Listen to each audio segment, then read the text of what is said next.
Hello नमस्कार, मैं हूं नीरज कुमार और आप देख रहे हैं मोबाइल न्यूज 24। वक्त हो गया है दिन भर के बड़ी खबरों की।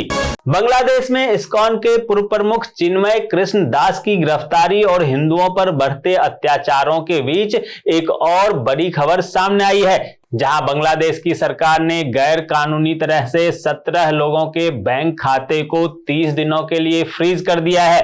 बता दें कि यहां के वित्तीय अधिकारियों ने इस्कॉन के पूर्व सदस्य चिन्मय कृष्ण दास सहित इस धार्मिक संस्था के संबंध में 17 लोगों के बैंक खाते को 30 दिनों के लिए अवैध घोषित कर दिया है। प्रधानमंत्री नरेंद्र मोदी आजकल भुवनेश्वर के दौरे पर हैं, जहां भुवनेश्वर में एक जनसभा को संबोधित करते हुए उन्होंने कांग्रेस और अन्य विपक्षी दलों पर तीखा हमला किया। पीएम मोदी ने कहा कि विपक्ष दिन रात भाजपा के खिलाफ झूठी बातें फैलाने में लगा हुआ है, लेकिन जनता उनके झूठ को बेनकाब कर रही है। जनता हर बार सच्चाई को समझकर भाजपा को आशीर्वाद देने के लिए खुद सामने आती है। लोकसभा में विपक्ष के नेता राहुल गांधी और कांग्रेसी सांसद प्रियंका गांधी वाड्रा ने केरल के वायनाड में संयुक्त रैली की, जहां प्रियंका गांधी की उपचुनाव में बड़ी जीत के बाद भाई बहन ने क्षेत्र के लोगों को धन्यवाद दिया। राहुल ने मुक्कम में अपनी बहन के साथ संयुक्त सभा में भूस्खलन के पीड़ितों को श्रद्धांजलि अर्पित की और कहा कि वे सदा यहां के लोगों के साथ खड़े रहेंगे। अजमेर दरगाह संकट मोचन महादेव मंदिर मामले के वादी हिंदू सेना के राष्ट्रीय अध्यक्ष विष्णु गुप्ता को जान से मारने की धमकी मिली है। धमकी देने वाला कॉलर कनाडा से बताया जा रहा है और एक अन्य कॉलर ने भारत से ही कॉल करके कहा है कि तेरा सर कलम कर दिया जाएगा और गर्दन काट दी जाएगी। तूने अजमेर दरगाह का केस फाइल करके बहुत बड़ी गलती की है।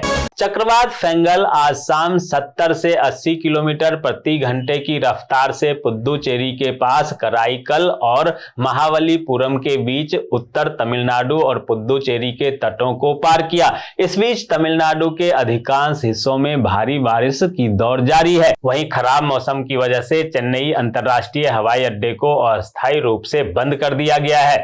केरल में एक बड़ा घटना सामने आया है। दरअसल एक रिपोर्ट में पता चला है कि हर महीने 1600 रुपए की सामाजिक कल्याण पेंशन पाने वाले लोगों की सूची में BMW कार के मालिक का नाम भी शामिल है। इस सप्ताह की शुरुआत में राज्य के स्वामित्व वाले सूचना केरल मिशन IKM ने एक रिपोर्ट प्रकाशित की है, जिसमें कहा गया है कि राजपत्रित अधिकारियों सहित कम से कम 1458 सेवारत सरकारी अधिकारी नियमित रूप से 1600 रुपए की मासिक सहायता पेंशन प्राप्त कर रहे हैं। भारत सरकार के महिलाओं को सक्षम बनाने और वर्क फोर्स में उनकी भागीदारी बढ़ाने के प्रयासों की दिशा में एक सकारात्मक पहल संयुक्त राष्ट्र की ओर से शुरू की गई है, जहां UN वुमेन और EU ने मिलकर वुमेन एम्पायर इंडिया कार्यक्रम का शुभारंभ किया, जिसका लक्ष्य भारत में महिलाओं का आर्थिक सशक्तिकरण है। दोस्तों, आगे बढ़ने से पहले आपसे रिक्वेस्ट है कि अगर आपने अभी तक इस न्यूज को लाइक और कमेंट नहीं किया है तो प्लीज लाइक और कमेंट कर दीजिए, क्योंकि आपके लाइक और कमेंट का मैं कब से इंतजार कर रहा हूं। और जैसा कि आपको पता है कि कमेंट करने वाले लोगों के नाम हम न्यूज के लास्ट में बताते हैं, इसलिए न्यूज को लास्ट तक जरूर देखिए। केंद्र सरकार ने सभी राज्यों से आग्रह किया है कि वे सर्पदंश को अधिसूचित बीमारी घोषित करें, ताकि सभी स्वास्थ्य केंद्रों को इस तरह के मामलों और मौतों की जानकारी देना अनिवार्य हो जाए।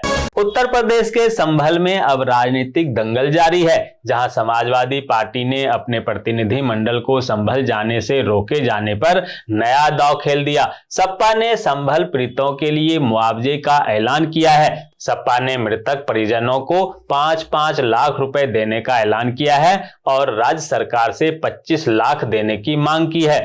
केंद्रीय मंत्री और लोजपा रामविलास के अध्यक्ष चिराग पासवान और पूर्व सांसद आनंद मोहन के बयानों से शुरू हुए टकराव की आग शिवहर में भी भड़क गई है, जहां दोनों के समर्थक शुक्रवार को सड़क पर उतरे और जमकर नारेबाजी की, साथ ही पुतला दहन कर आक्रोश जताया। दिल्ली के पूर्व सीएम केजरीवाल द्वारा दिल्ली की कानून व्यवस्था को लेकर गृह मंत्री अमित शाह पर आरोप लगाने के बाद भाजपा ने आम आदमी पार्टी पर गंभीर आरोप लगाते हुए कहा कि आप कट्टर गुंडों की पार्टी बन गई है। भाजपा के दिल्ली प्रदेश अध्यक्ष वीरेंद्र सचदेवा और पार्टी के राष्ट्रीय प्रवक्ता गौरव भाटिया ने प्रेस कॉन्फ्रेंस कर कहा कि अरविंद केजरीवाल की सहमति से आपका एमएलए भी पापी है और इसके सबसे बड़े समर्थक गैंगस्टर हैं। पंजाब के सीएम भगवंत मान ने संगरूर जिले के दिरवा में 10.80 करोड़ रुपए की लागत से बने पहले सब डिविजनल कॉम्प्लेक्स का उद्घाटन किया। इस मल्टी कॉम्प्लेक्स में एसडीएम कार्यालय, डीएसपी कार्यालय, तहसीलदार कार्यालय, इस मल्टी कॉम्प्लेक्स में कई सरकारी कार्यालय होंगे जहां इलाके के लोगों को एक छत के नीचे सभी तरह के प्रशासनिक सुविधा मिल पाएगी। हरियाणा के कैथल में बस स्टैंड की बदहाली पर भड़के परिवहन मंत्री अनिल विज इंचार्ज और ड्राइवरों को किया सस्पेंड। उत्तराखंड में 8 माह में हुए रिकॉर्ड कर वसूली, जुटाए गए 16,700 करोड़ रुपए राजस्व। दोबारा झारखंड के सीएम बनते ही हेमंत सोरेन ने दी सरकारी नौकरी की खुशखबरी। 35,000 पदों पर दिसंबर महीने से शुरू होगी बहाली। बता दें कि विधानसभा चुनाव को लेकर आदर्श आचार संहिता लागू होने से झारखंड कर्मचारी चयन आयोग तथा झारखंड लोक सेवा आयोग में नियुक्ति प्रक्रिया लगभग ठप थी। अब आदर्श आचार संहिता समाप्त होने के बाद नियुक्ति शुरू हो गई है। छत्तीसगढ़ सरकार ने नक्सल प्रभावित क्षेत्रों में रहने वाले आत्मसमर्पित करने वाले नक्सलियों और पीड़ित परिवारों को मुख्यधारा में जोड़ने के लिए बड़ा कदम उठाया है, जहां अब प्रधानमंत्री ग्रामीण आवास योजना के तहत इन्हें 15,000 आवास आत्मसमर्पित नक्सलियों को प्रदान किया जाएगा। मध्य प्रदेश में अपराधियों के हौसले तोड़ने के लिए पुलिस ने एक नया तरीका खोजा है। दरअसल पुलिस अब बदमाशों पर 1-1 रुपए का इनाम घोषित कर रही है। इसके अलावा उनके इलाके में इनाम राशि के साथ पोस्टर भी लगाए गए हैं। यह कार्रवाई गवाहों को धमकाने वाले 2 बदमाशों के खिलाफ की गई है। दोनों ही बदमाश फरार चल रहे हैं। हिमाचल प्रदेश विधानसभा के शीतकालीन सत्र की तारीख तय होने के बाद सियासी हलचल तेज हो गई है, जहां सत्र की अवधि केवल 4 दिन रखे जाने पर बीजेपी ने कांग्रेस पर हमला बोलते हुए कहा कि कांग्रेस सरकार विपक्ष के सवालों से बचने के लिए इस तरह के कदम उठा रही है। माता वैष्णो देवी श्रद्धालुओं की यात्रा को सुगम बनाने के लिए भवन पर राम मंदिर परिसर में नवनिर्मित प्रतीक्षालय यात्रियों को समर्पित कर दिया गया है। इसमें एक साथ 1500 श्रद्धालुओं के बैठने की जगह है। साथ ही लॉकर, पीने के पानी, शौचालय और पूछताछ काउंटर सहित कई सुविधाएं भी मिलेगी। महाराष्ट्र में 5 दिसंबर तक नई सरकार के गठन होने की संभावना है, जहां मुख्यमंत्री की रेस में देवेंद्र फडणवीस का नाम सबसे आगे बताया जा रहा है। वहीं एक वरिष्ठ भाजपा अधिकारी ने कहा है कि सरकार गठन को लेकर फडणवीस, अजित पवार और एकनाथ शिंदे की मुलाकात केंद्रीय गृह मंत्री के साथ हो चुकी है।